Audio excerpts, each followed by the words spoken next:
자, 오늘은 예수님의 공생애 중에서 예수님께서 예루살렘에 가셨던 적은 여러 번 있습니다.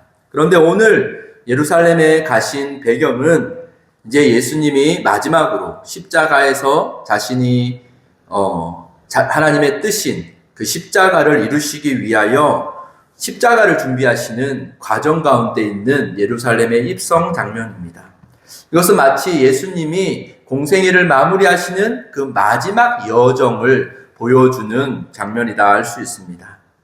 그렇기에 지금부터 하시는 모든 예수님의 행동 하나, 또 그 말씀 하나하나는 이전에도 모두가 소중한 메시지였지만 마치 예수님의 유언과 같이 예수님은 제자들에게 끝까지 하나님의 뜻을 보여주시기 위한 중요한 메시지들을 담고 있습니다. 예수님께서는 전날에 예루살렘에 나귀 새끼를 타고 입성하셨습니다. 그리고 입성하신 후 날이 저물고 다시 예루살렘 인근 마을인 베다니라는 마을로 돌아가셔서 밤을 지내셨습니다. 그리고 다시 이튿날이 되었을 때 예수님은 다시 예루살렘으로 들어가시기 위해 베다니에서 예루살렘으로 가는 그 배경이 오늘 본문 말씀의 배경입니다. 길을 가시다 멀리 잎사귀가 있는 한 무화과 나무를 보셨습니다.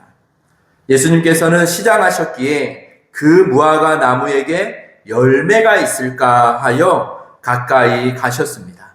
하지만 그 나무에는 열매가 하나도 없었죠.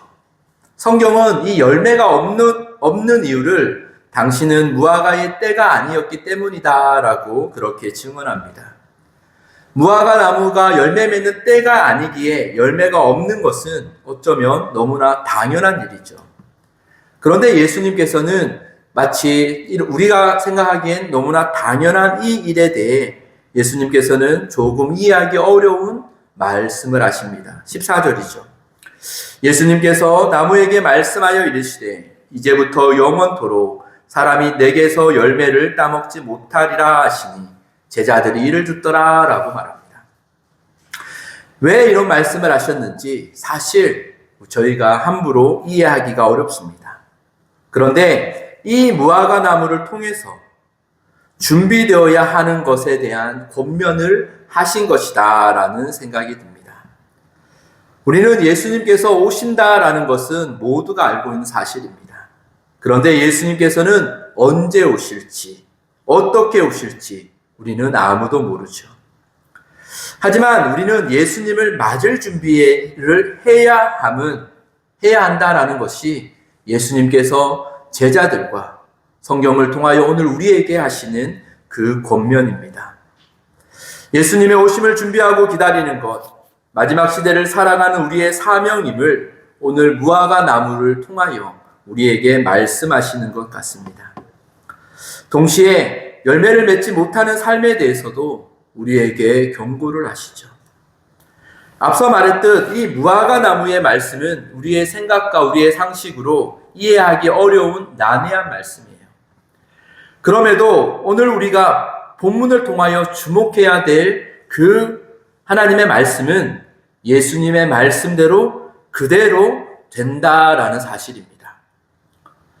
예수님께서 예루살렘으로 들어갔다가 다시 날이 저물어 베다니로 다시 나올 때에 제자들은 아침에 보았던 그 무화과 나무를 보았습니다. 그런데 그 나무가 예수님의 말씀처럼 뿌리채 마른 것을 보았다라고 성경은 말하죠. 당시 우리의 상식으로는 열매가 없는 것이 당연한 거였지만, 때가 아니었기에 당연했지만, 그런데 예수님께서 말씀하셨을 때 우리의 상식을 넘어서 그 말씀이 그대로 이루어진다라는 것을 단적으로 우리에게 보여줍니다. 여러분, 우리는 하나님의 그 큰 뜻을 우리가 모두 헤아릴 수 없습니다. 그런데 우리는 하나님의 큰 뜻을 모두 헤아리고 순종하고 듣고 싶어 하는 우리의 마음의 본성이 있습니다. 마지막 때를 생각하고 마지막 때를 묵상하면 사실 우리의 상식으로, 이 시대의 상식으로는 정말 그 일이 일어날까 싶은 그런 의심이 들 때도 많습니다. 예수님께서는 아마 미리 우리의 이런 본성을 미리 아시고 단적으로 너희의 상식을 넘어서 예수께서 다시는 열매를 맺지 못할 것이다 라는 그 선포가 실제로 이루어지고 있는 모습을 통하여 너희는 예수가 언제 오실지 예수를 준비하는 삶을 살아야 한다. 언제나 우리는 열매를 맺기를 바라는 삶을 살아야 한다라는 것을 보여주신다라고 생각합니다. 왜 예수님께서는 십자가 여정을 준비하면서 이런 모습을 보여주셨을까요?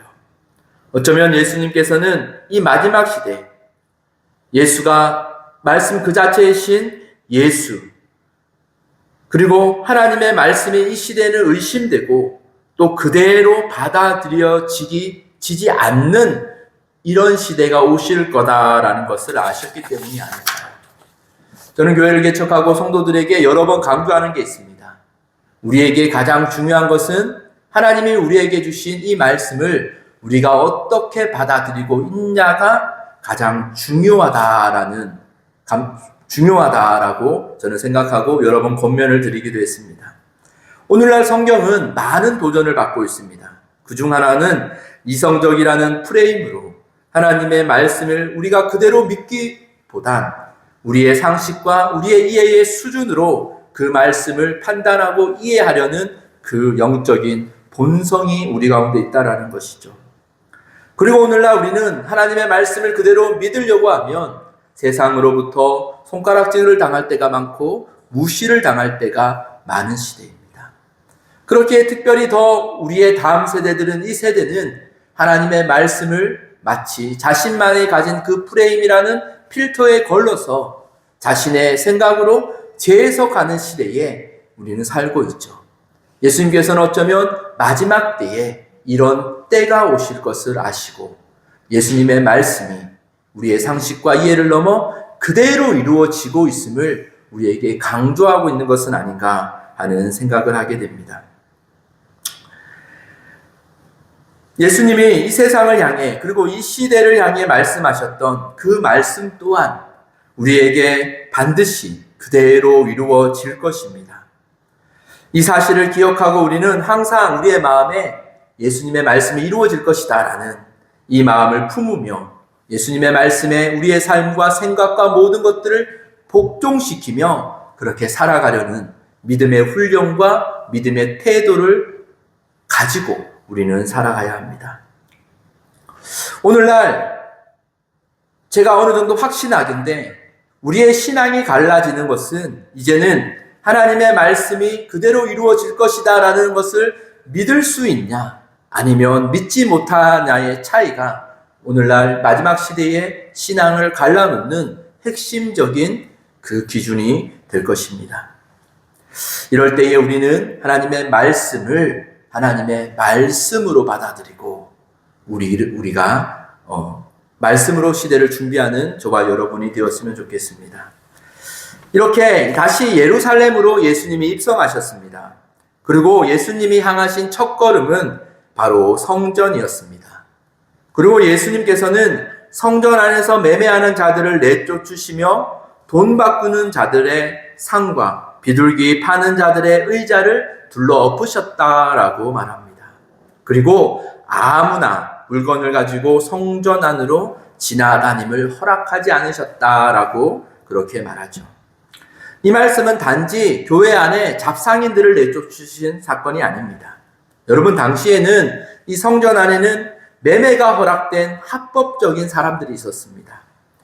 예루살렘에서 하나님께 제사하기 위해 여러 지역에서 사람들이 왔죠. 그들을 위해서 그 성전 안에는 소나 양이나 비둘기 같은 재물을 파는 합법적인 장사꾼들이 있었습니다. 그리고 다양한 나라에서 그 예루살렘을 향해서 오기 때문에 많은 사람들을 위해 돈을 바꾸어주는 사람도 이 성전 안에서 합법적으로 있었다라고 합니다. 이런 사람들 모두는 제사장들에게 허락받은 그런 사람들이었습니다. 이런 행위들이 성전과 사람들에게 도움이 될 것이다 라고 생각했기에 이런 모습들이 나타났겠죠. 이런 모습들이 효율적이고 또한 편리하며 성전의 재정적으로도 아마 큰 도움이 되었을 것입니다. 그런데 예수님께서는 이 당시에 합법적이었던 이것을 예수님은 쫓으시고 그 상을 둘러 엎으셨습니다. 예수님께서 왜 이런 행동을 하셨을까? 우리가 오늘 본문 17절에서 이에 대해 알려주죠. 이에 가르쳐 이르시되 기록된 바 내 집은 만민이 기도하는 집이라 칭함을 받으리라고 하지 아니하였느냐. 너희는 강도의 소굴을 만들었도다 하시네. 라고 말해요. 예수님께서는 단순히 성전의 질서를 바로잡기 위해 이런 일을 행하신 것이 아닙니다. 예수님께서는 성전의 본질을 회복하기 위해 이러한 일들을 행하셨던 것이죠. 오늘날 우리 교회와 우리 성도들의 삶에서도 구제와 또 우리를 위해 명목적으로 편리함과 명목적으로 효율적인 것과 명목적으로 구제를 위해 이런 일들이 이루어지는 일들이 우리에게 너무나 많습니다. 그리고 이것이 마치 하나님을 위한 것이냐, 교회를 위한 것이냐 너무 자연스럽게 이루어지고 있죠. 이런 문제들 하나하나가 잘못되었다, 안 잘못되었다라고 따질 수는 없겠지만 이런 것들이 사실 우리의 본질인 교회의 본질, 성전의 본질, 성도들의 신앙의 본질을 해치는 것임은 분명하다라는 것입니다. 하나님께서 성전을 주신 이유는 하나님을 만나고 기도하며 하나님을 경배하기 위함이었습니다. 그러나 시간이 지나면서 이 성전은 점점 변질되어 갔고 사람들은 하나님을 찾기 위해 성전을 오는 것이 아니라 마치 종교적인 행위를 위해 오는 성전처럼 변질되었죠. 여러분, 교회가 또 우리의 개인 성전인 우리가 항상 주의해야 되는 것이 있다면 그것은 우리의 세속화와 우리의 형식주의적입니다. 그 형식과 세속화가 우리 안에 들어온다면, 교회에 들어온다면 교회와 우리들은 신앙의 본질을 반드시 잊어버리게 됩니다.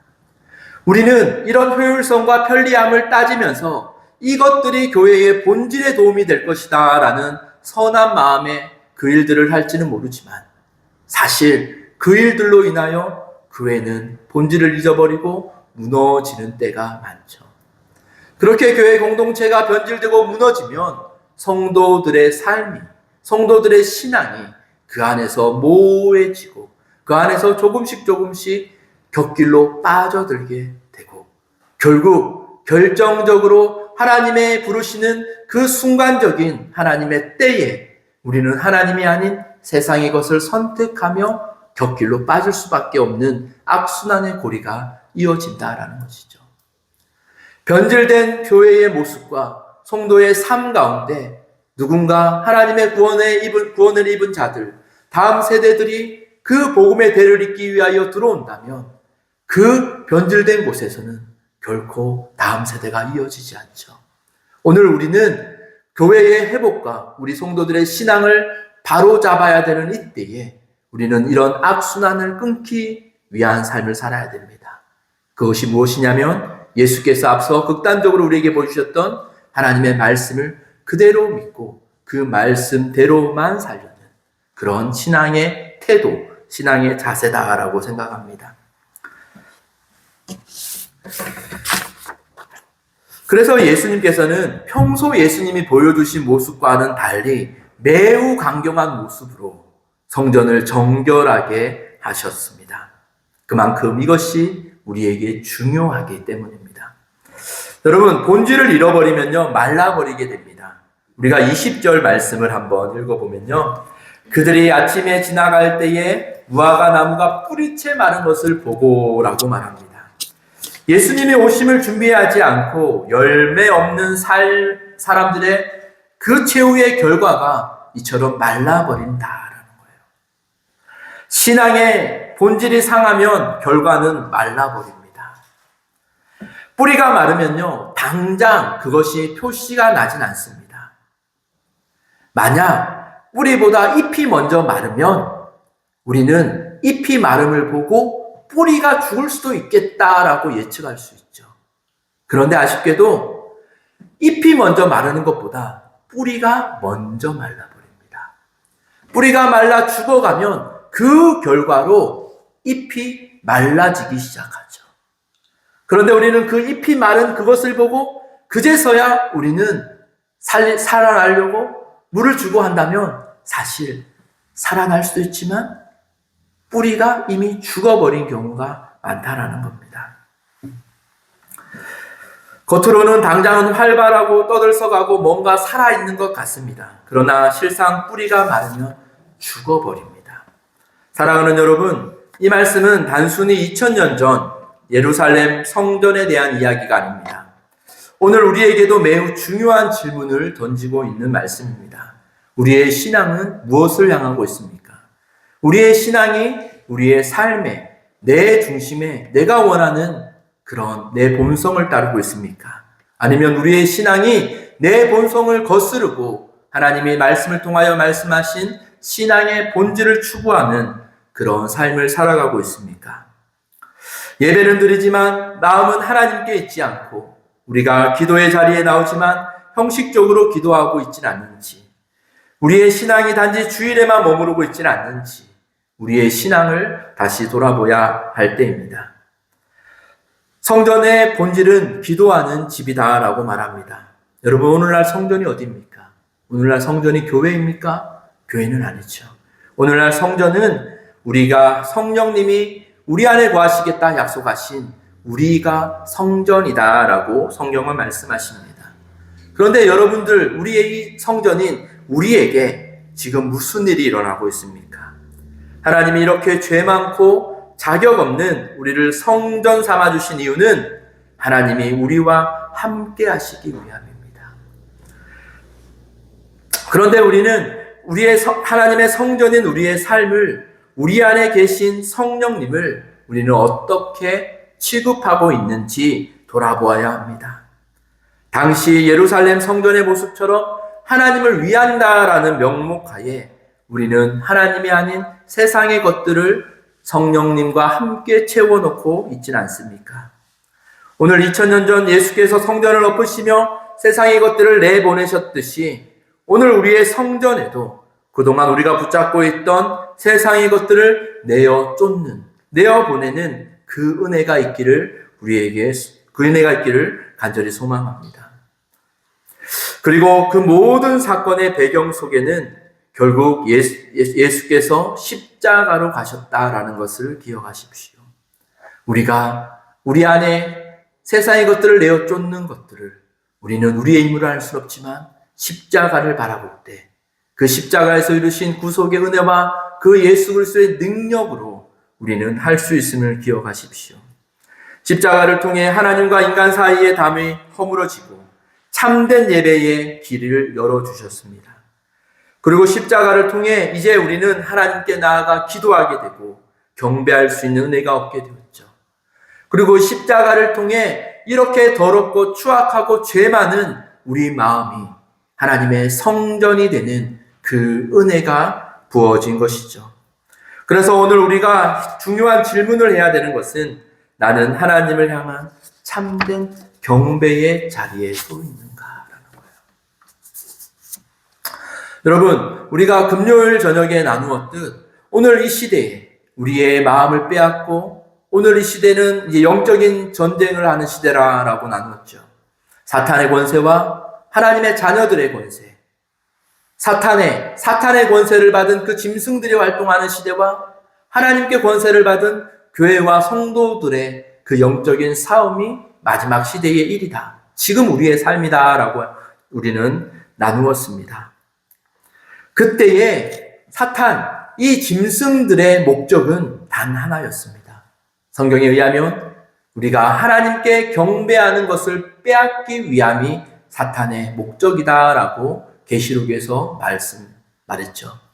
그렇다면 반대로 우리가 이 시대 가운데 영적인 싸움을 하며 해야 되는 가장 첫 번째와 가장 중요한 것은 하나님을 오히려 경배하는 것이다 라고 우리가 나누었습니다. 여러분, 하나님이 매일 나와 함께 가시고 언제나 어디서나 나와 함께 계신 계시는데 우리는 우리의 말과 우리의 생각과 우리의 입술과 우리의 삶의 자리에서는 하나님을 경배하기보다 하나님 없이 살아가려고 했던 그때가 많지 않았습니까?